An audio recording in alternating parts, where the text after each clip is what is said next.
Very good evening to all of you. आइए, हम लोगों ने capital market and securities law में सबसे पहले पढ़ना शुरू किया बेसिक्स ऑफ कैपिटल मार्केट। एकदम ध्यान से अब सुनिएगा।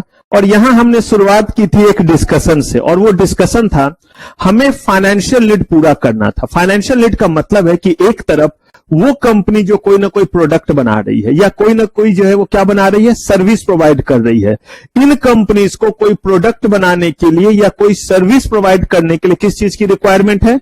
पैसे की रिक्वायरमेंट है। और दूसरी तरफ वो पर्सन है जिनके पास आइडल मनी है, यानी जिनके पास सरप्लस मनी है, जो चाहते हैं कि उनका ये सेविंग वाला मनी और क्या हो, ग्रो करे। कहा कि एक तरफ पैसे की रिक्वायरमेंट है, दूसरी तरफ किसी के पास पैसे सरप्लस है। इन दोनों को कैसे मिलाया जाए ताकि जिनसे पैसे लिए जा रहे हैं उनके साथ भविष्य में चीटिंग ना हो। ये ना हो कि पैसे उनके ले लिए गए, उन्होंने सोचा कि हमारे पैसे और ग्रो करेंगे, पता चला पैसे ही जो है वो गायब हैं। इसके लिए हमने जो है एक सिस्टम बनाया ताकि रूल रेगुलेशन के साथ लोग पैसे लगा सके और निश्चिंत रहें कि उनके पैसे डूबेंगे नहीं। इसके लिए हमने बनाया एक सिस्टम, और उसका नाम क्या पड़ा? Financial system. जब भी कोई सिस्टम बनता है तो सिस्टम कहीं ना कहीं किसी नीड को पूरा करने के लिए बनता है। तो ये फाइनेंशियल सिस्टम हमारे किस नीड को पूरा करेगा? फाइनेंशियल नीड को पूरा करेगा। हर सिस्टम के कुछ न कुछ कंपोनेंट होते हैं, यानी कि हर सिस्टम जो है वो कुछ कुछ चीजों से मिलकर के बना रहता है। इसके भी बड़े सारे कंपोनेंट है। कंपोनेंट का मतलब होता है वो सारे पार्ट, वो सारे टुकड़े जो उस नीड को क्या करेगा, पूरा करेगा। बड़े सारे में से चार हमारे सबसे इंपॉर्टेंट है, जिसका नाम क्या है? फाइनेंशियल मार्केट, प्रोडक्ट, इंटरमीडियरीज और पार्टिसिपेट्स। जिसमें से फाइनेंशियल मार्केट वो जगह है जहां पे ये नीड पूरा होगा। प्रोडक्ट वो चीज है जिसके बेसिस पे वो नीड क्या होगा, पूरा होगा। इंटरमीडियरीज वो है जो इस नीड को पूरा कराने में क्या करेगा, मदद करेगा, कुछ देगा नहीं, बल्कि जिनके पास जो है वो सरप्लस मनी है और जिनको जो है वो मनी की रिक्वायरमेंट है उनको मिलाने का क्या करेगा, काम करेगा। और ये जो पार्टिसिपेंट है वो मालदार लोग हैं जो क्या करेंगे, पैसे लगाएंगे। हमने एक एक करके पढ़ना शुरू किया। सबसे पहले हमने फाइनेंशियल मार्केट के बारे में पढ़ा था, और हमने कहा कि फाइनेंशियल मार्केट का मतलब है कि वैसी जगह जहां पे आपका फाइनेंशियल नीड क्या हो रहा है, पूरा हो रहा है। अगर आपका फाइनेंशियल नीड जो है वो 1 साल से कम दिनों का है तो उसको शॉर्ट टर्म नीड बोलते हैं। और इसके लिए किस मार्केट में आएंगे? माना जाता है आप मनी मार्केट में हैं।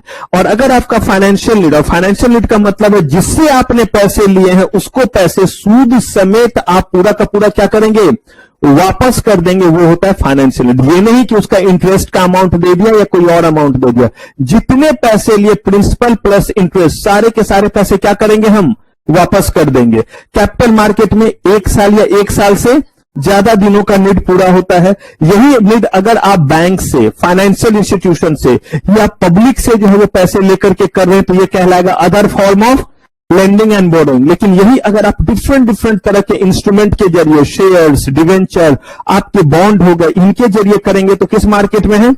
सिक्योरिटीज मार्केट में। जब जब कंपनी को पैसे की जरूरत होगी हर बार ये सारे के सारे इंस्ट्रूमेंट प्राइमरी मार्केट में इशू करेगी, और जितने बार प्राइमरी मार्केट में इशू करेगी उसे सेकेंडरी मार्केट में क्या करेगी, लिस्ट करेगी। अब इस सेकेंडरी मार्केट को पूरी तरह से समझने के लिए हमें पढ़ना पड़ेगा यहां 5 चैप्टर, और प्राइमरी मार्केट के लिए भी तकरीबन 5 चैप्टर। हमने बस इतना ही इसका पढ़ा है, वो 5 चैप्टर हमने नहीं पढ़ा है। फिर हम आए इसके दूसरे सेगमेंट पे जिसका नाम क्या है, प्रोडक्ट। और इसी प्रोडक्ट को हम लोग जो है वो कहते हैं कैपिटल मार्केट इंस्ट्रूमेंट। रीजन ये है कि अगर आपने जो है वो किस मार्केट में जाकर के जो है वो इंस्ट्रूमेंट दिया, मनी मार्केट में जो इंस्ट्रूमेंट के जरिए फंड रेज करेंगे उसे क्या कहते हैं, मनी मार्केट इंस्ट्रूमेंट। जिस इंस्ट्रूमेंट, जिस सिक्योरिटी से आप कैपिटल मार्केट में फंड रेज करते उसे कहते हैं कैपिटल मार्केट इंस्ट्रूमेंट। ये हमें पढ़ना नहीं था, हमने पढ़ना शुरू किया किसको, कैपिटल मार्केट इंस्ट्रूमेंट। और कैपिटल मार्केट इंस्ट्रूमेंट को हमने मेजरली 3 पार्ट में बांटा, प्योर, हाइब्रिड और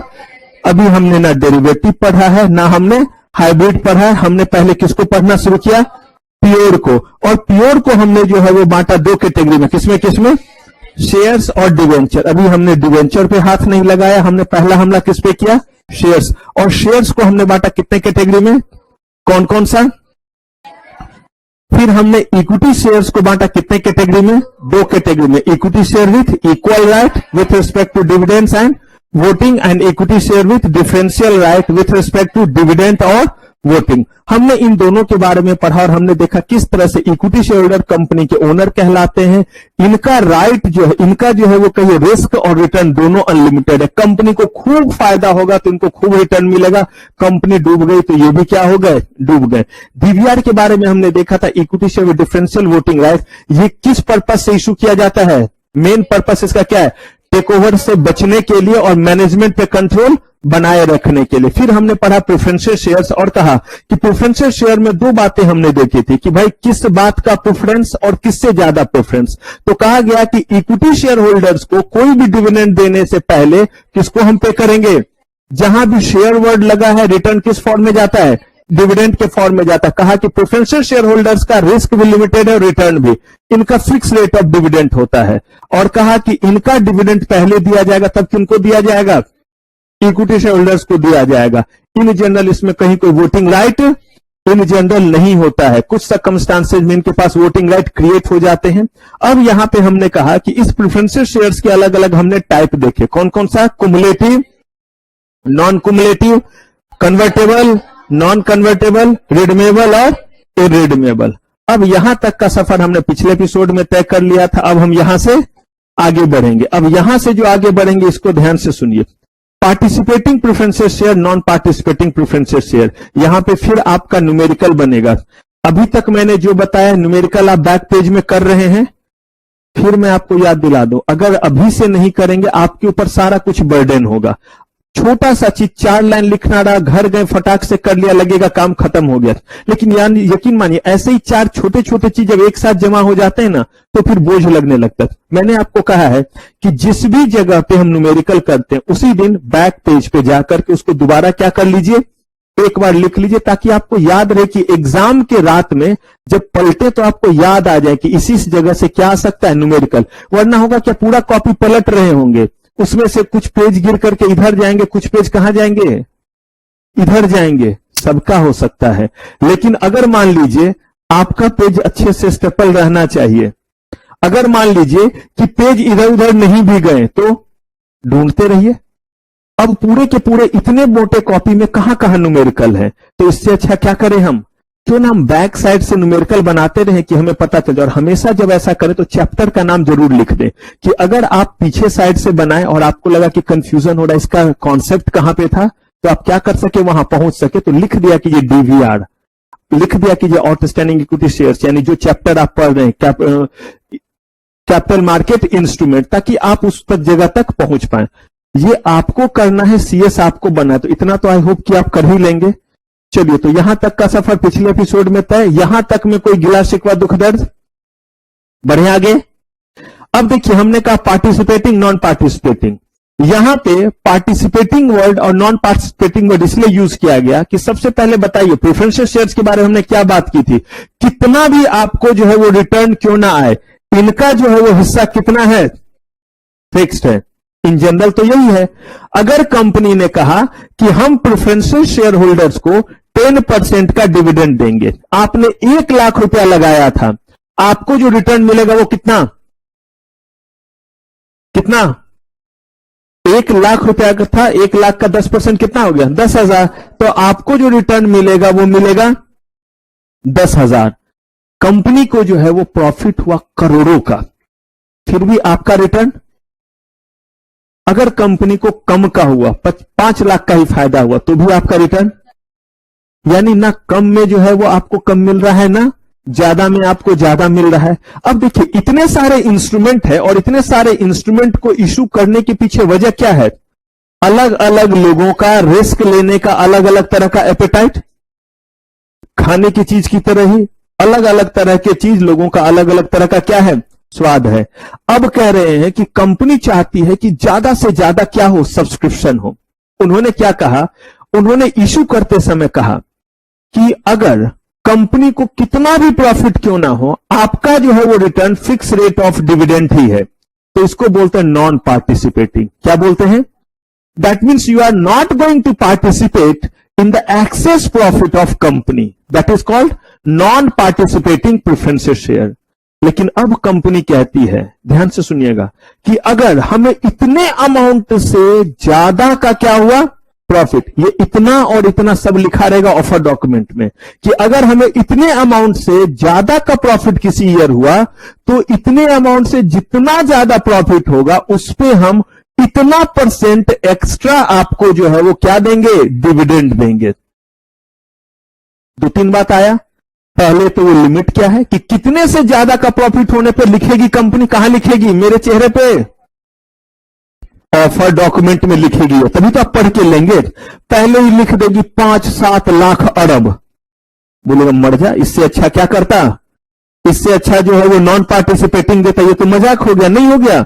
तो कह रहे हैं कि अगर आपको लगता है कि रीजनेबल फिगर दे रहे कि अरे कंपनी का तो वैसे ही बहुत प्रॉफिट है, तो कह रहे 100 करोड़ से ही ज्यादा होगा, तो जितना 100 करोड़ से ज्यादा होगा उस एक्सेस यानी 100 करोड़ से एक्सेस वाले पे हम आपको 1% का और डिविडेंड देंगे। इसका मतलब जो मेरा फिक्स रेट ऑफ डिविडेंड था 10% का, वो मिलेगा या नहीं, वो तो मिलेगा ही मिलेगा। उसके अलावा उस पे भी क्या मिलेगा।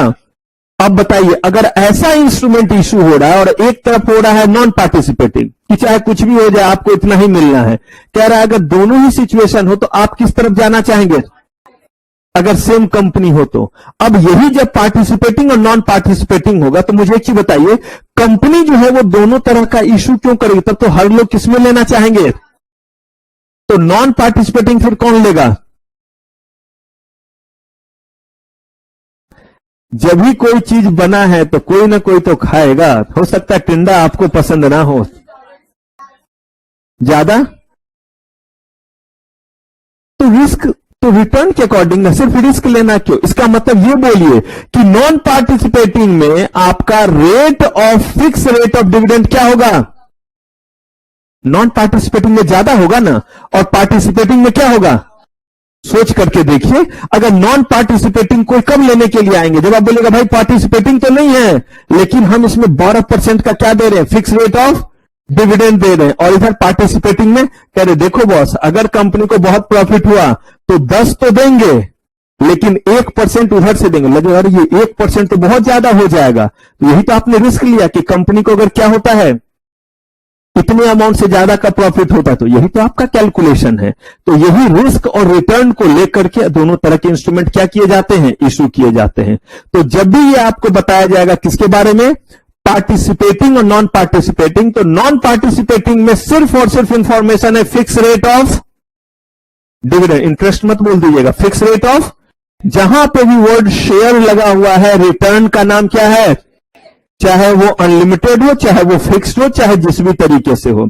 और कहा कि अगर ये आपका जो है वो पार्टिसिपेटिंग है तो उस केस में एक्स्ट्रा इंफॉर्मेशन क्या क्या होगा, फिक्स रेट ऑफ डिविडेंड दिया हुआ रहेगा या नहीं, उसके अलावा वो फिगर दिया हुआ होगा या नहीं कि कितने से ज्यादा का प्रॉफिट होगा तो दिया रहेगा कि वो प्रॉफिट कितना होना चाहिए, और क्या दिया हुआ रहेगा कि उस ज्यादा वाले पे कितना % का आप और क्या देंगे, हमें डिविडेंड एक्स्ट्रा देंगे। ये बात तो लिखी हुई होनी चाहिए, सब कहां लिखा रहेगा। तो यही आपका जो है पार्टिसिपेटिंग और क्या है, नॉन पार्टिसिपेटिंग प्रेफरेंसेस शेयर्स। अब यहां पे आपसे जो क्वेश्चन दिया जा सकता है उस क्वेश्चन को हमें एक करना है, तब हम आगे बढ़ेंगे। चलिए अब क्वेश्चन जरा एक लिखिए। A company AB Limited, a company AB Limited, screen पे लीजिए मुझे, a company AB Limited has issued 1 lakh preferential share at the rate of 10 rupees each, at the rate of 10 rupees each, comma, it is participating preferential share.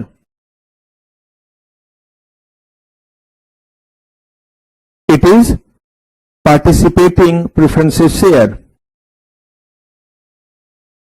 The company has mentioned the fixed rate of dividend equal to 10%. Fixed rate of dividend equal to 10%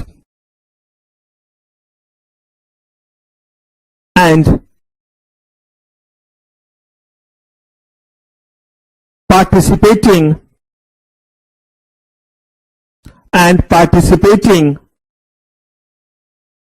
dividend at a rate of 1% on excess amount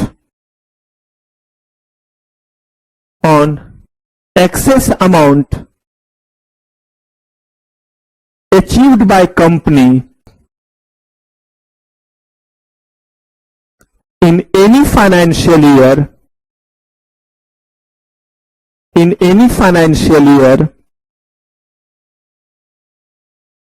exceeding 100 crore.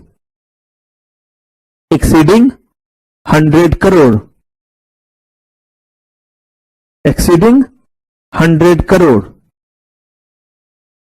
In that year, company booked a profit of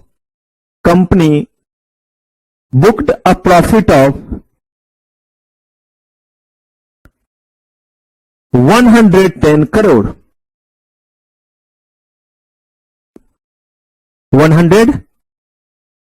110 crore. Mr. M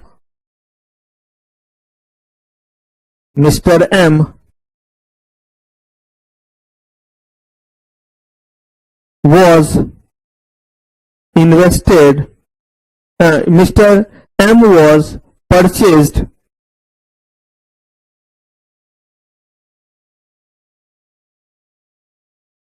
1,000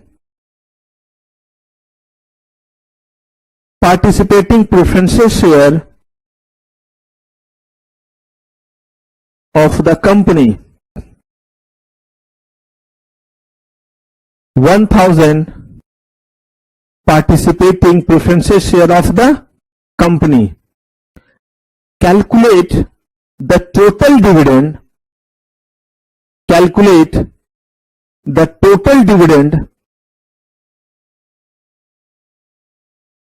Received by Mr. M. Calculate the total dividend received by Mr. M in that particular year. Calculate the total dividend received by Mr. M in that particular year. अब आपको ये बनाना है, जिनका गलत हुआ उनको complete मुक्का पड़ेगा, तो इसीलिए बहुत सोच समझ करके जो है वो बनाइएगा, क्योंकि कुछ नहीं, बहुत आसान सा जो है वो क्वेश्चन है। आप बनाइए और गलती से भी किसी से पूछने की जरूरत नहीं है, सिर्फ और सिर्फ अपना अपना बनाइए और थोड़े तरीके से बनाइए कि वो दिखे, मुझे आपसे पूछना ना पड़े कि क्या बनाया, कैसे बनाया।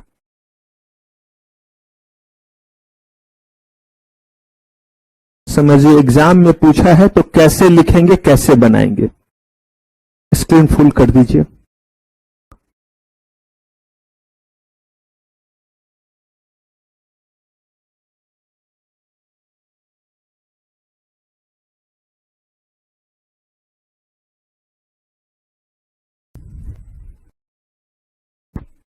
क्वेश्चन क्लियर है? कंपनी के टोटल प्रेफरेंसेस शेयर दिए हुए हैं, मिस्टर एम है ना, मिस्टर एम के अकॉर्डिंग आपको कैलकुलेशन करना है।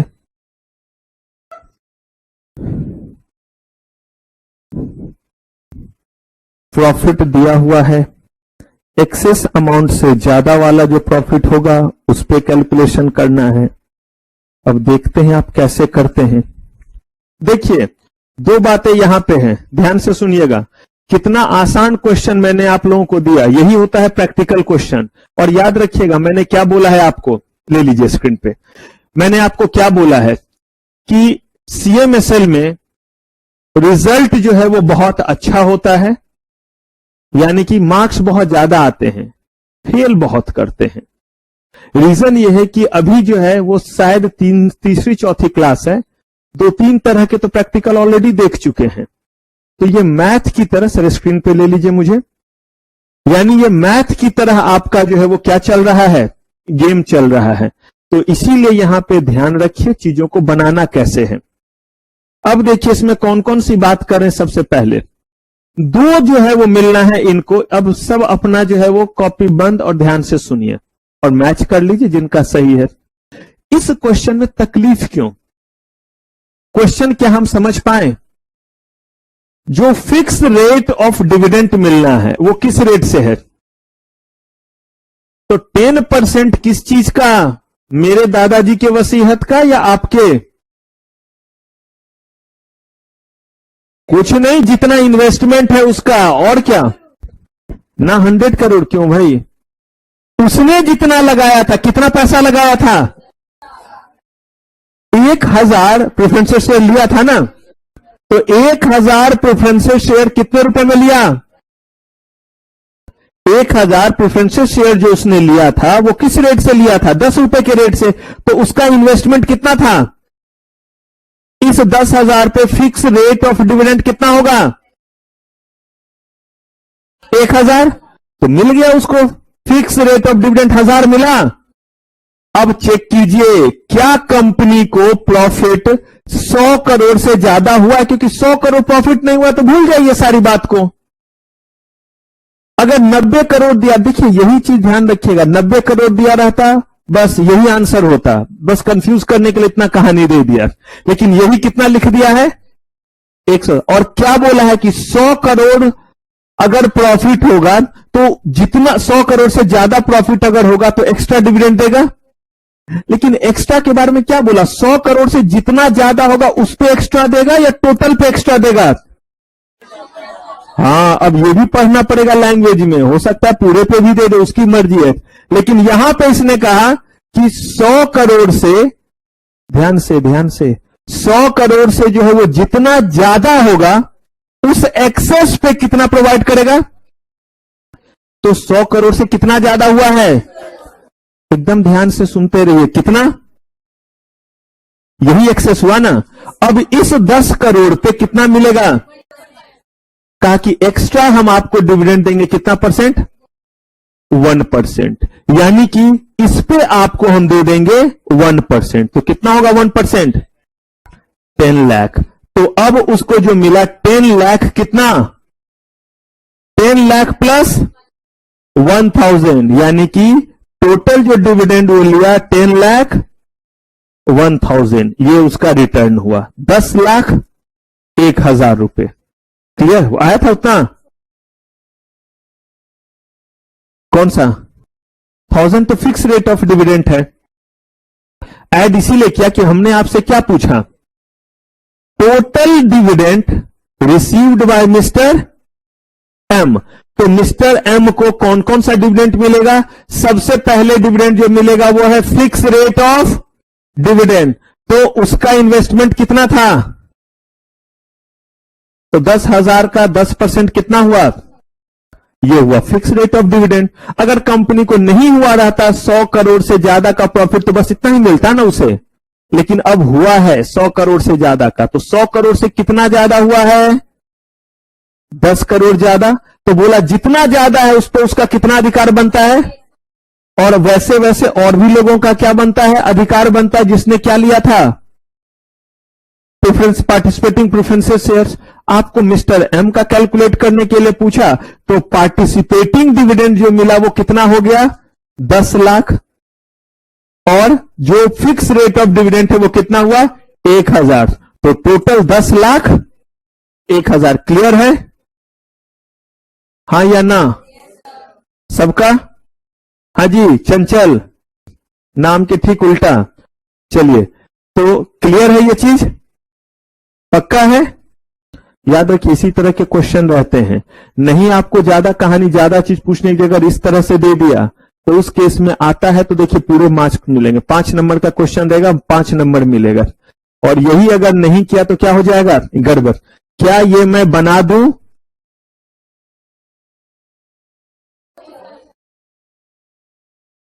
लिखेंगे कैसे? तो देखिए, पहला चीज,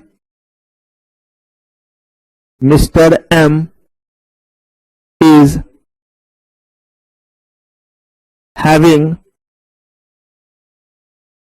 1000 preferences share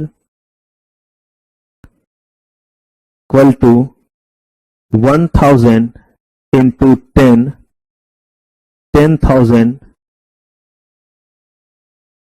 total investment. 10,000 total investment. Fixed rate of dividend equal to 10%. Fixed rate of dividend equal to 10%. मेरे साथ साथ लिखते रहिएगा. 10% equal to 10% of 10,000 equal to 1,000. ये एक एस्पेक्ट हो गया. Since profit equal to 110 CR, excess profit equal to 110 minus 100 CR equal to 10 crore.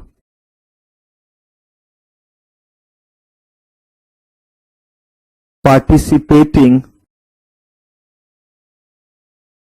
dividend equal to 1% है.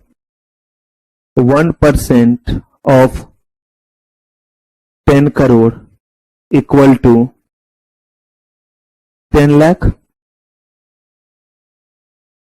ये हो गया second aspect. Total dividend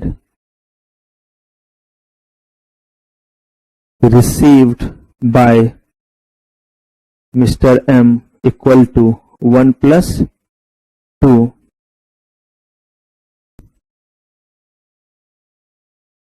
10 lakh plus equal to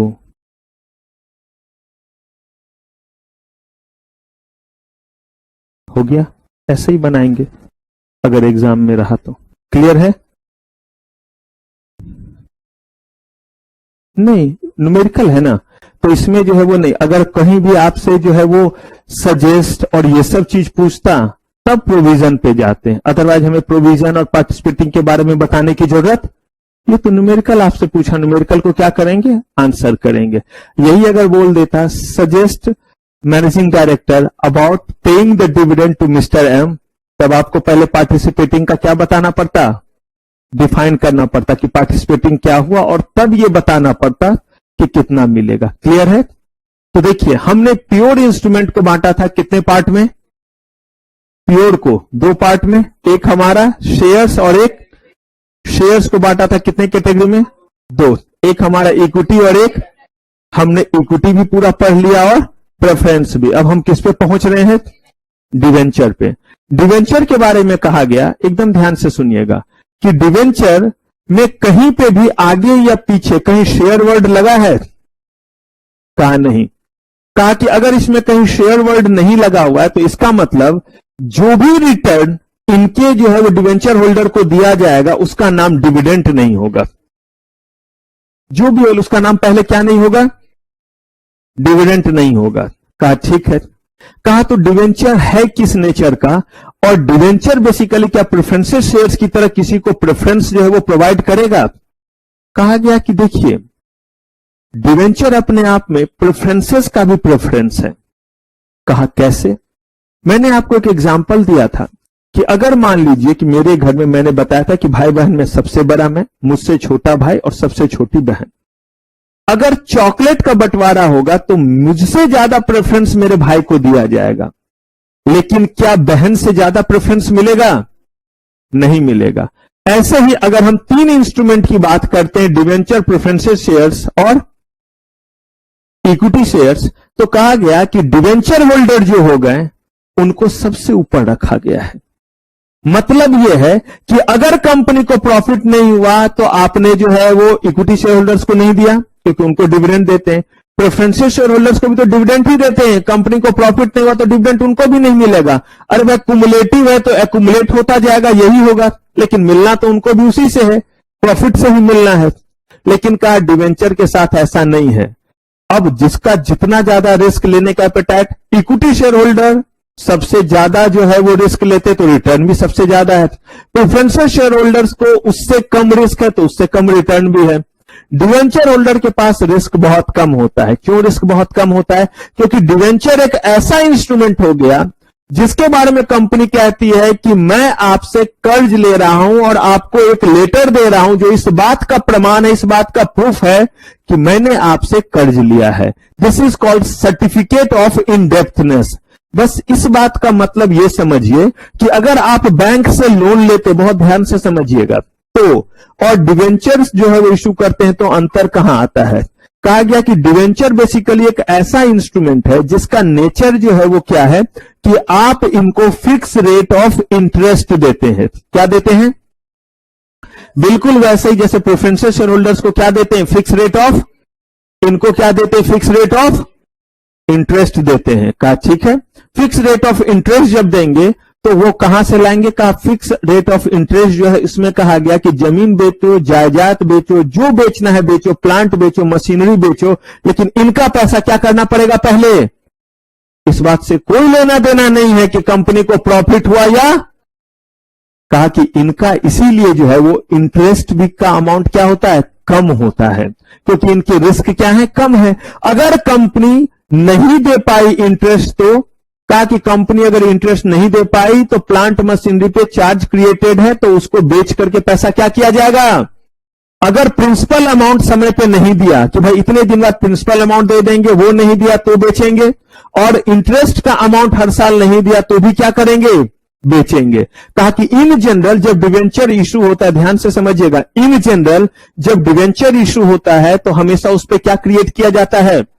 charge create किया जाता है। और चार्ज क्रिएट किया जाने का सिंपल मतलब, देहाती मतलब, आम मतलब है उसको गिरवी रखना, कि कोई ना कोई चीज क्या करेंगे? हम गिरवी रखेंगे। कंपनी कोई प्लांट मशीनरी, मूवेबल इमूवेबल किसी भी तरह का चीज गिरवी रख सकती है, और इसीलिए ऐसा किया जाता है ताकि साफ साफ आइटम आइडेंटिफाइड रहे कि अगर इनका पैसा नहीं आया तो कौन से सामान को बेच करके पैसा क्या करना है? रिकवर करना है। यानी कि डिवेंचर होल्डर समझ लीजिए कि अगर घर में शादी है तो हम और आप, अगर दीदी बुआ किसी की शादी, तो हम और आप हो गए शेयर होल्डर, यानी घर वाले। जीजा जी और फूफा जी, ये जो दो प्राणी हैं, बाय गॉड पता नहीं इतनी इज्जत इनको मिलती क्यों है, लेकिन ये जो है वो मौके की तलाश में रहते हैं। कहां पे? शादी वगैरह के समय में या किसी भी ओकेजन में। अगर किसी ने बोल दिया कि मेहमान थोड़े नाराज लग रहे, अभी तक नहीं थे, लेकिन अगर किसी ने बोल दिया तो सही में क्या हो गए? हनुमान जी बन गए कि नाराज हो गए। तो अब ये हो गए हमारे कौन? Preferential share holder. लेकिन शादी में जो बारात आने हैं वो हो गए डिवेंचर होल्डर। अगर उन्होंने बोला है कि बारातियों का स्वागत पान पराग से होना चाहिए तो ये लो पान पराग, मतलब उन्होंने जो मेनू और लिस्ट दिया है, अगर आपके पास उतने पैसे नहीं भी हैं तो कहीं से लोन लीजिए, किसी से कर्ज लीजिए, और जो उन्होंने बोला है वो पूरा कीजिए, वरना वो उठ जाएंगे। अब अगर ऐसा है तो देखिए, शादी में बारात आई, बहुत अच्छा अच्छा बना हुआ है। अब यहां पे जीजा जी और फूफा जी को हमसे और आपसे प्रेफरेंस मिलेगा, लेकिन बारातियों से ज्यादा पहले बारातियों ने दबा करके सारा आइटम खाया। उसके बाद जो बेस्ट बचा वो किनके पास जाएगा? जीजा जी फूफा जी। उसके बाद जो बचा वो सब हमारा आपका। अगर बचा तो सरा सरा करके 5 दिन तक हम खाएं, कोई पूछने वाला है? या बारात बोलेगा कि आप क्यों ऐसे खा रहे हो, या किसी के बीच में बांट दे तो हमारी मर्जी। कुछ नहीं बचा, चावल दाल ही खाओ, लेकिन चलो मैं 2 दिन से सोए नहीं थे अब सो जाते हैं। कहने का मतलब है अगर खूब बचा तो भी हमारा नहीं बचा, लेकिन बारातियों को तो कर्ज ले लेकर के भी खिलाना पड़ा। उसके बाद जो बचा वो किनको दिया? जीजा जी फूफा जी। तो यही डिवेंचर होल्डर है, इनको देना पड़ेगा। जमीन बेचो, जायदाद बेचो, इनको देना पड़ेगा। और इनसे जो बचा वो किनके पास आया? उसके बाद जो बचा वो सब किसका? अब यहां पे हमने कह दिया कि इनको जो है वो हम इतना सुविधा दे रहे हैं कि चार्ज क्रिएट कर रहे हैं, गिरवी रख रहे हैं प्लांट मशीनरी को। अब जरा सोचिए, अगर मान लीजिए कि इस बार एकांश ने जो है वो इन्वेस्टमेंट किया, किसमें? डिवेंचर में। कंपनी के, टाटा जैसे कंपनी के इन्होंने जो है वो डिवेंचर लिए 1000। कितने डिवेंचर लिए? 1000 डिवेंचर, 10 रुपए के हर एक डिवेंचर थे। कितना इनका इन्वेस्टमेंट? ऐसे तो करोड़ों रुपए, विथ ऑल ड्यू रेस्पेक्ट। अभी इनका मूड कितना लगाने का हुआ? 10,000। और कहा गया कि यहां पे फिक्स रेट ऑफ इंटरेस्ट जो है वो कितना है? 10%। यानी हर साल इनको कितना रुपया मिलेगा? 1000। कंपनी, टाटा कंपनी ने जो है वो इस साल इनका 1000 रुपया दिया नहीं। अब जो है नहीं दिया तो प्लांट मशीनरी पे तो चार्ज क्रिएटेड है। प्लांट मशीनरी टाटा नगर में है, सुने हैं नाम? जमशेदपुर, टाटा नगर, उन्हीं के नाम से, जमशेद जी टाटा के नाम से ही झारखंड में शहर है टाटा नगर। उस शहर का नाम क्या पड़ा? टाटा नगर। ये सब इंफॉर्मेशन भी रखना है, जैसे बाकी इंफॉर्मेशन रखते हैं ना सबके बारे में, उसका ये एक्टर का, वो एक्ट्रेस का, ये तो थोड़ा ये फालतू इंफॉर्मेशन भी रख लेंगे। तो जमशेद जी टाटा के नाम पे ही जो है, पूरा नाम JRD टाटा था, उनके नाम पे टाटा नगर या जमशेदपुर नाम से जानते हैं। वहां पे इनका प्लांट। अब जो है वो ये निकले यहां से, दिल्ली से ट्रेन चलती है पुरुषोत्तम, इन्होंने टिकट कटाया, पहुंच गए जमशेदपुर। वहां पहुंच करके जो है वो गेट पे कर रहे हैं नॉक नॉक। उधर जो है वो खड़ा है सिक्योरिटी गार्ड, भाई गेट खोलो। हम बताइए, गेट खोलो, प्लांट मशीनरी बेचना है।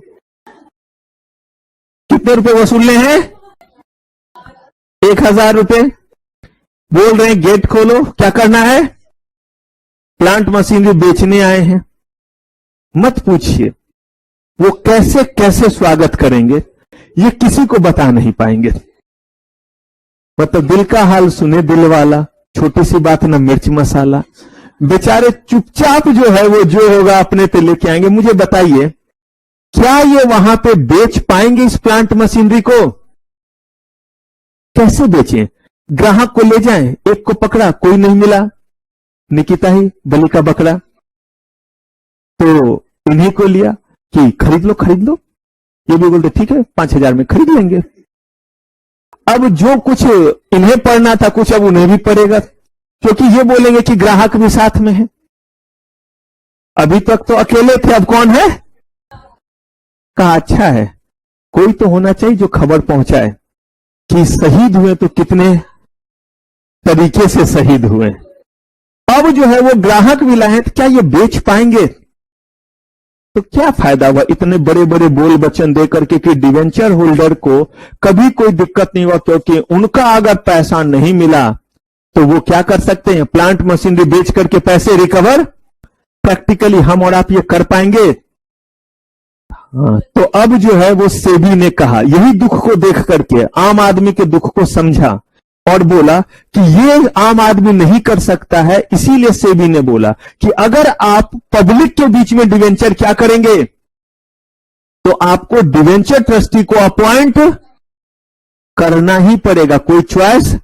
याद रखिएगा, इंटरमीडिएरीज पढ़ाऊंगा तो भी इस डिवेंचर ट्रस्टी का जिक्र करूंगा, वहां पे भी याद रखना है। वहां पूछूंगा कि किस टॉपिक को पढ़ाते हो तो इसका पहले जिक्र किया था, तो इसीलिए याद रखिएगा। तो कहा कि डिवेंचर ट्रस्टी जो है वो क्या करेगा? कहा कि डिवेंचर ट्रस्टी मुफ्त में काम करेगा? कहा बिल्कुल ही नहीं, उसका धंधा पानी ही यही है। कंपनी उसको पैसा देगी और कहेगी कि आप जो है वो हमारे डिवेंचर होल्डर के सारे हितों का ध्यान रखो। कहा गया कौन कौन सा हित? क्योंकि अगर मैं ये वर्ड बोलता है कि डिवेंचर होल्डर के इंटरेस्ट का ख्याल रखना तो थोड़ा आप कंफ्यूज करते, इसलिए मैंने बोला कि डिवेंचर होल्डर के जितने भी हित हैं उनका आप क्या करेंगे? ख्याल रखेंगे।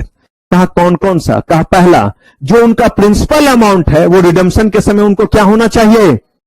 मिलना चाहिए। जितना पैसा उनका प्रिंसिपल अमाउंट, जो इनके 10,000 लगे हैं, 1,000 तो इनका इंटरेस्ट हुआ ना, लेकिन ये 10,000 रुपया जितने दिन बाद इनका मिलना चाहिए वो क्या हो? जो लिखा हुआ ऑफर डॉक्यूमेंट उतने दिन बाद मिले। कहा दूसरा, जो इनका इंटरेस्ट का अमाउंट है वो इन्हें क्या होना चाहिए? समय पे मिले। और कहा तीसरी बात कि जो भी चीज पे चार्ज क्रिएट किया गया है, जिस भी चीज को गिरवी रखा गया है, उसका वैल्यू कभी भी जितना अमाउंट का डिवेंचर इशू है, जितना उस पर आउटस्टैंडिंग है, उससे कम कभी भी नहीं होना चाहिए। मतलब अगर कंपनी ने मान लीजिए 1 करोड़ का जो है वो क्या किया था, डिवेंचर इशू किया था, टोटल 1 करोड़ का, उन्होंने 10 करोड़ के एक प्लांट एंड मशीनरी पे क्या कर दिया, कोई बात नहीं, अभी मामला ठीक है। लेकिन यहां जो है वो डेप्रिसिएशन जो है वो मान लीजिए 50% के रेट से है। अगले ही साल ये डेप्रिशिएट होकर के कितने का हो गया, कहा यहां तक भी टेंशन वाली बात नहीं है। फिर उसके अगले साल ये कितने का हो गया, 2.5 करोड़ का, कहा यहां भी मामला सुरक्षित है। अब कितने का हो गया, कहा कि यहां तक भी चलेगा, लेकिन अब इसके अगले साल चलेगा। अब वो तुरंत बोलेगा कि और कोई प्लांट मशीनरी पे क्या करो, उसको भी हमारे कस्टडी में दो, ताकि जब कल के डेट में लोगों का पैसा प्रिंसिपल अमाउंट ना मिले या इंटरेस्ट का पैसा ना मिले, तो जिस चीज पे चार्ज क्रिएटेड था उसको जब बेचने जाए तो बेच करके वहां से क्या कर पाए, लोगों के पैसे दे पाए, ऐसा ना हो कि उससे कुछ पैसे ही ना मिले। तो यहां पे इन्होंने कहा कि ये जो चार्ज क्रिएट किया जाता है, इस चार्ज क्रिएट को लेकर के उन्होंने साफ तौर पे कहा कि ये आपके मूवेबल प्रॉपर्टी पे भी हो सकते हैं और किस पे हो सकते हैं। फिर कह रहा हूं, चार्ज का मतलब गिरवी रखना। अगर मान लीजिए कि मैंने जो है वो पैसे लिए, और मान लीजिए कि मैंने जो है वो एकांत से पैसे लिए कि दीजिए मेरा वैलेट घर पे छूट गया, मुझे घर पहुंचना है। इन्होंने मुझे 200 रुपए दिए। अगर इन्होंने मुझे 200 रुपए दिए और कहा सर जो आपका मकान है ना उसका कागज दे दीजिए, अगर उन्होंने ऐसा बोला तो इसका मतलब मैंने उनके हवाले कागज कर दिया, तो इस बार मेरा जमीन, मेरा मकान गिरवी रखा गया।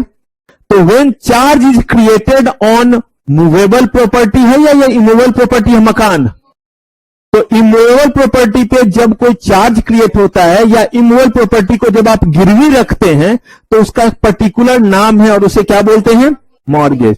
तो अगर कहीं बोला गया है मॉर्गेज, इसका मतलब है कि charge has been created on immovable property. अब वो प्लांट मशीनरी हो सकता है, वो मकान हो सकता है।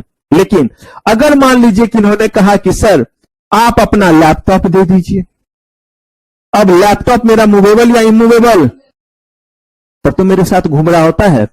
अगर मैंने ये मूवेबल प्रॉपर्टी उठा करके इनको दे दिया तो फिर यहां पे 2 बातें, एक है कि मैंने पोजीशन ट्रांसफर कर दिया, ये लीजिए लैपटॉप, जिस दिन पैसा दे दूंगा उस दिन लैपटॉप मुझे क्या कीजिएगा, वापस दे दीजिएगा। अगर ऐसा है तो इसका नाम है प्लेज। क्या नाम है, प्लेज। लेकिन ये कहते हैं कि सर कोई बात नहीं, ये 200 रुपए के लिए भागोगे नहीं, कागज बस दे दो, मैंने पोजीशन नहीं ट्रांसफर किया, बस पेपर दे दिया कि मैं इसे बेच ना पाऊं। पोजीशन मूवेबल प्रॉपर्टी का मेरे पास है या ट्रांसफर हो गया। अब इसके लिए भी एक वर्ड है और उसको क्या बोलते हैं, हाइपोथिकेशन। यानी when charge has been created on movable property there are 2 circumstances, 1 position has been transfer, position has not been. अगर पोजीशन ट्रांसफर हो गया तो इसका नाम क्या है, अगर मैंने बोला कि मैंने अपने लैपटॉप को प्लेज किया है, इसका मतलब है कि मैंने जो है वो अपने लैपटॉप का पोजीशन दे दिया। अगर मैंने बोला कि मेरा लैपटॉप हाइपोथिकेटेड है, इसका मतलब है, लेकिन इस पे चार्ज क्रिएटेड है, जब तक पैसे नहीं दूंगा तब तक इसको बेच। Mortgage has been created on my property, my house, इसका मतलब है कि इसको मैंने क्या रखा हुआ है, गिरवी रखा हुआ है। क्लियर है। कहा गया कि डिवेंचर के केस में आप तीनों चीजों का इस्तेमाल कर सकते हैं। इसका मतलब है कि आप बताइए, आप अपने मूवेबल प्रॉपर्टी को गिरवी रखेंगे या इमूवेबल, और वो डिवेंचर ट्रस्टी इस चीज को क्या करेगा, जस्टिफाई करेगा कि उसकी क्या वर्थ है, क्या कीमत है, और कब जो है उसका वैल्यू क्या हो रहा है, डिवैल्यूएट हो रहा है, उसके अकॉर्डिंग वो आपको और भी चीजों को क्या बोलेगा, चार्ज क्रिएट करने के लिए। ये बेसिकली बेसिक फीचर है किसका, याद रखिए। प्रेफरेंसेस का भी हमने बेसिक फीचर कहा था कि प्रेफरेंसेस शेयर्स पे इन जनरल कोई वोटिंग राइट होता है, डिवेंचर पे भी कोई वोटिंग राइट। यहां पे हमने प्रेफरेंशियल शेयर्स के बारे में कहा था कि इनको जो मिलता है वो फिक्स रेट ऑफ डिविडेंड, इसके अलावा कुछ और नहीं। यहां पे भी हमने कहा फिक्स रेट ऑफ इंटरेस्ट कुछ और नहीं। लेकिन वहां आपने देखा था कि कैसे जो है वो पार्टिसिपेट भी करता है, अगर उस साल नहीं मिला तो एक्युमुलेट भी होता है। तो जब हम उसके टाइप्स पे आए तो उसके और भी वैरायटी को क्या करने लगे, हम लोग देखने लगे। तो ठीक वैसे ये डिवेंचर के बारे में इतनी सारी बातें, ये जो है ये है आम जिंदगी। Debenture is acknowledgement of certificate of indebtedness. Debenture holder receive fixed rate of what? Interest. There shall be charge created on asset, no voting power, or debenture trustee appointed to take care of interest of. कहा आपने in general तो कहा charge created. क्या हर case में जब debenture issue होगा तो charge create होगा? कहा यह पता चलेगा इसके मेंटोस लाइफ से। ये इसकी आम जिंदगी, अब मेंटोस जिंदगी यानी इसके टाइप्स पे हम आते हैं और देखते हैं कि इसके टाइप्स में क्या है। तो कहा पहला टाइप जो है वो है इसका नेकेड और अनसिक्योर्ड डिवेंचर, और दूसरा है सिक्योर्ड डिवेंचर। बड़ा सिंपल सा है, अगर आपने डिवेंचर इशू किया लेकिन किसी चीज पे चार्ज क्रिएट नहीं किया तो वो कहलाया अनसिक्योर, और यही अगर आपने उस पे क्या कर दिया, चार्ज क्रिएट कर दिया, तो वो क्या कहलाया, वो आपका कहलाया सिक्योर्ड डिवेंचर। फिर आप कहेंगे कि अगर अनसिक्योर्ड डिवेंचर रहेगा तो कोई डिवेंचर में पैसा क्यों लगाएगा? सोच के देखिए, लगाएगा या नहीं? बिल्कुल, रेट ऑफ इंटरेस्ट क्या रहेगा? और मैंने आपको बोला ही कि सारा कुछ तो रिस्क और रिटर्न का ही, लोगों के टेस्ट का, ये लोगों का रिस्क लेने का एपेटाइट का ही है। यही टाटा कंपनी जो है, अगर आपका जो अनसिक्योर्ड भी इशू करे तो लोग बोलेंगे कोई खतरा नहीं है, क्या करो, लगा दो पैसे। और यही कोई जो है वो नालायक सा कंपनी है, वो सिक्योर्ड का पप्पा जी भी करे तो भी लोग डरेगा कि कितना प्लांट मशीन इसका हर साल बेचता रहेगा डिवेंचर ट्रस्टी, पॉसिबल? तो ये सब कुछ डिपेंड करता है कौन सी कंपनी कर रही है और कितना बड़ा लालच दे रही है। अगर उन्होंने कहा कि अनसिक्योर्ड डिवेंचर में जो है वो हम 20% का क्या दे रहे हैं, तो एक पल को लोग भी क्या करेंगे, सोचेंगे कि हम भी पैसे लगाएं, क्योंकि 20% का रिटर्न काफी ज्यादा है। रिडीमेबल और परपेचुअल डिवेंचर, याद है प्रेफरेंशियल शेयर के केस में हमने इरिडीमेबल वर्ड यूज किया था, यहां पे नहीं यूज कर सकते क्योंकि वो नाम नहीं है बात सेम ही। परपेचुअल डिवेंचर का मतलब है डिवेंचर की तरह आया है, जीवन भर डिवेंचर रहेगा, लगातार आप क्या लेते रहिए उससे, आप इंटरेस्ट लेते रहिए, कभी भी कंपनी जो है वो वापस नहीं लेगी। आपको किसी और को बेचना है तो बेच दीजिए। लेकिन रिडीमेबल डिवेंचर का मतलब है कि कंपनी अपने गोइंग कंसर्न में लिखेगी 5 साल, 10 साल, 15 साल, कभी ना कभी आपको बोलेगी कि ये डिवेंचर हमें दो और बदले में क्या ले लो, और जब तक रिडीम नहीं कीगी तब तक क्या देते रहेगी, फिक्स रेट ऑफ इंटरेस्ट आपको देते रहेगी। लेकिन याद रखिए, कोई भी इंस्ट्रूमेंट, हर इंस्ट्रूमेंट हमेशा हमेशा जब भी वाइंडिंग अप का समय आता है तो ऑटोमेटिकली वो रिडीम हो जाता है। लेकिन अगर कहीं वर्ड रिडीम लिखा हुआ है तो ये रिडीम का मतलब है गोइंग कंसर्न में, और कंपनी जब अपने ही इंस्ट्रूमेंट ले ले तो उसको क्या बोलते हैं, रिडीम। आपने किसी को बेच दिया तो रिडीम नहीं, वो तो सेल कहलाता है। तो क्या आप इस बीच में बेच नहीं सकते? बिल्कुल बेच सकते हैं, ग्राहक मिले बेच दीजिए, जिसके पास रहेगा उसको क्या मिलेगा, फिक्स रेट ऑफ इंटरेस्ट मिलेगा, और जब रिडम्पशन का समय आएगा तो उसको क्या करना पड़ेगा, वापस जो है वो देना पड़ेगा। ऐसे ही अगर ये आपका क्या है, परपेचुअल डिवेंचर है, आपको जिनको जिनको बेचना है बेचिए, जिनके पास ये रहेगा उसको क्या मिलता जाएगा, फिक्स रेट ऑफ इंटरेस्ट जो है वो मिलता जाएगा। क्लियर है ये चीज? सबका डन? हाँ जी, रोहित डन है?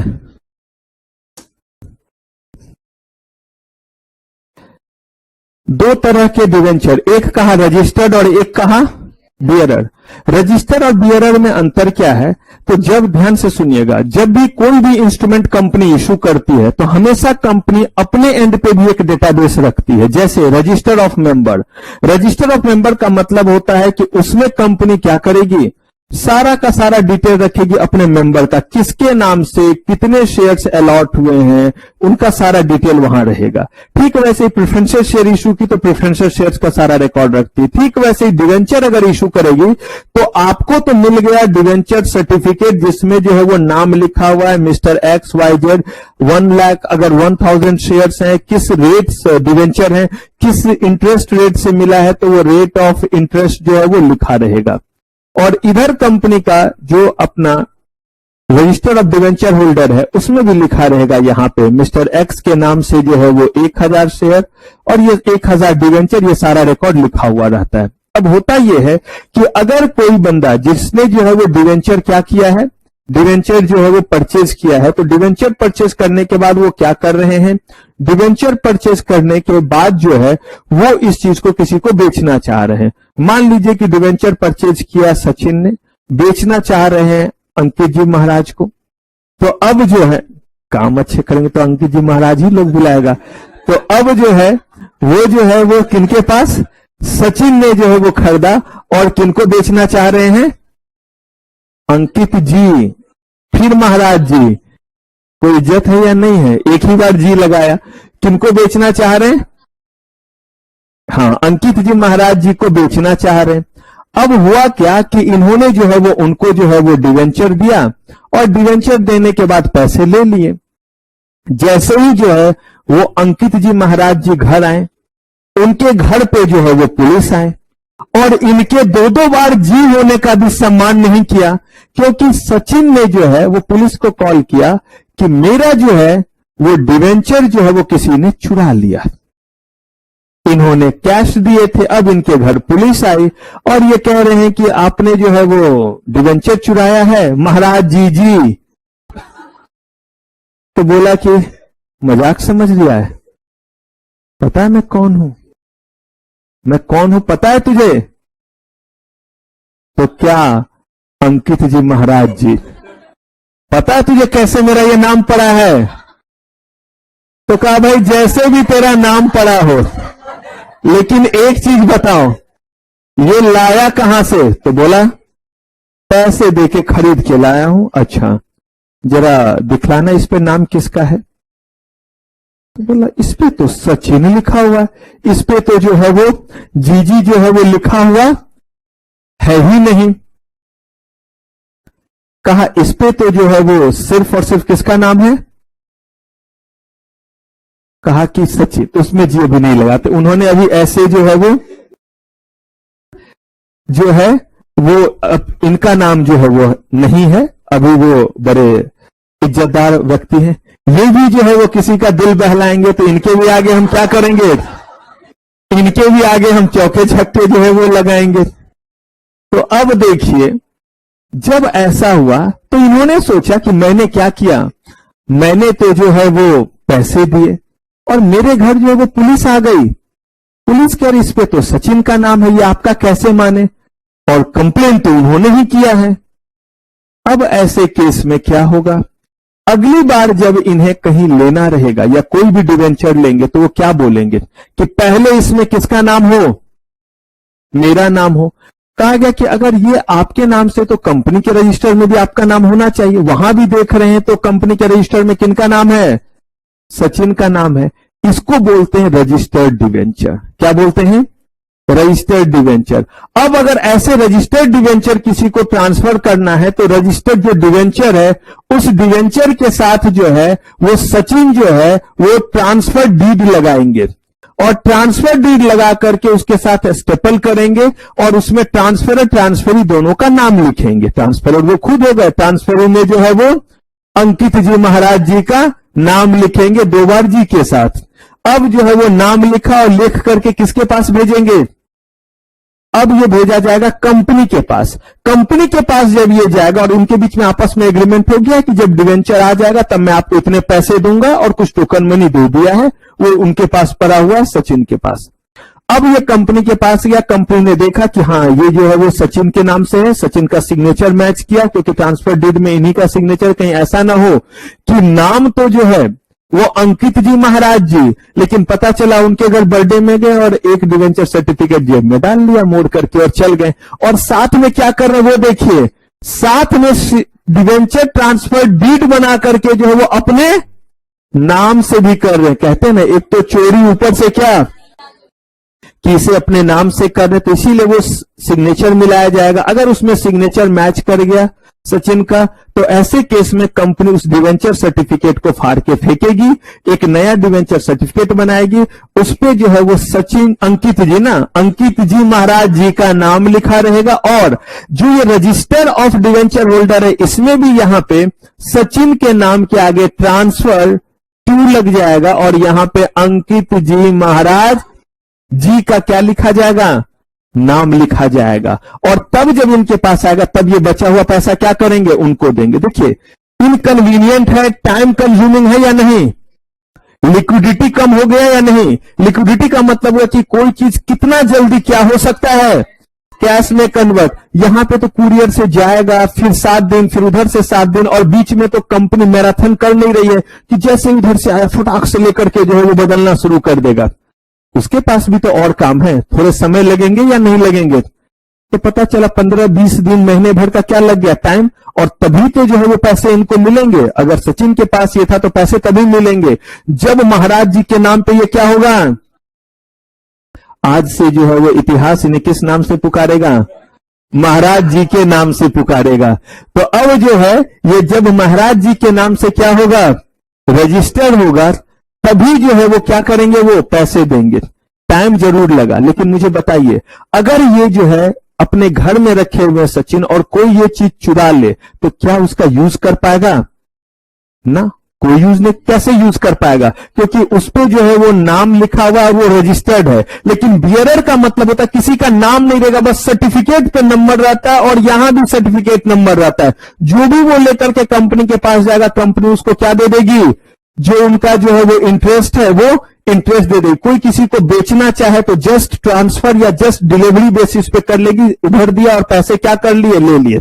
अब आप सोचिए कन्वीनियंस और सिक्योरिटी के बीच में आपको क्या चुनना है। तभी तो 2 तरह का चीज दिया। और अक्सर आप देखते होंगे, ऐसा अक्सर होता है कि जितना ज्यादा फीचर आपके जो है वो मोबाइल और बाकी चीजों में आता है, कहीं ना कहीं फाइनेंशियल ट्रांजैक्शन पे उतना खतरा मंडराता जाता है। लोगों के पैसे वगैरह नहीं, फ्रॉड पहले नहीं था इस तरह का, तो फ्रॉड भी थोड़े कम होते थे। इनकन्वीनियंस था, आप बैंक जाते थे, पैसे निकालते थे, लेकिन वहां पे फ्रॉड कम होता था।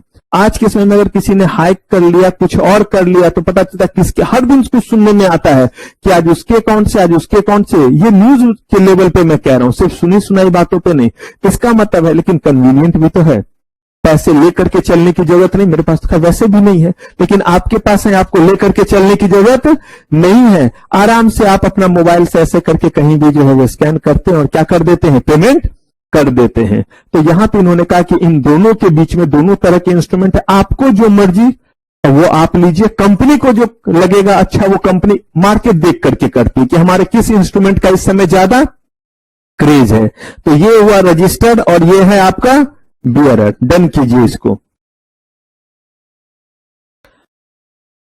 अब देखिए हमने डिवेंचर में 6 टाइप्स के डिवेंचर देखे। अब इसका 2 कैटेगरी जो है वो, एक है कन्वर्टेबल और एक है उसी नॉन कन्वर्टेबल में आपका जो है वो पार्टली और फुल्ली कन्वर्टेबल। लेकिन उसके बाद एक शानदार यहां पे फिर जो है वो प्रैक्टिकल आता है, और वो प्रैक्टिकल आता है जिसमें हम लोग जब कन्वर्ट करते हैं तो उसमें कन्वर्जन रेशियो, कन्वर्जन प्राइस और कन्वर्जन प्रीमियम, ये 3 चीज हमें निकालना पड़ता है। और ये 3 चीज के बेसिस पे अगर मुझे क्वेश्चन पूछना है तो मेरे पास n नंबर ऑफ न्यूमेरिकल है सेट करने के लिए। तो इसीलिए जब भी आप सब्जेक्ट में कहीं भी न्यूमेरिकल आ जाए तो उसको क्या रखेंगे, थोड़ा अलर्ट। तो अब कन्वर्टेबल, नॉन कन्वर्टेबल और पार्टली कन्वर्टेबल में किस तरीके से आप जो है कन्वर्जन प्राइस, कन्वर्जन प्रीमियम और कन्वर्जन रेशियो, ये 3 चीज निकालना। और फिर इसके बाद हम लोग बचे हुए और कुछ प्योर इंस्ट्रूमेंट को करेंगे, तब हम लोग आएंगे हाइब्रिड पे। तो ये सारा कुछ हम लोग करेंगे जो कि शुरू होगा बस एक छोटे से। चलिए, तो फिलहाल आज की सारी सेवा समाप्त। थैंक यू वेरी मच, आपका बहुत बहुत धन्यवाद।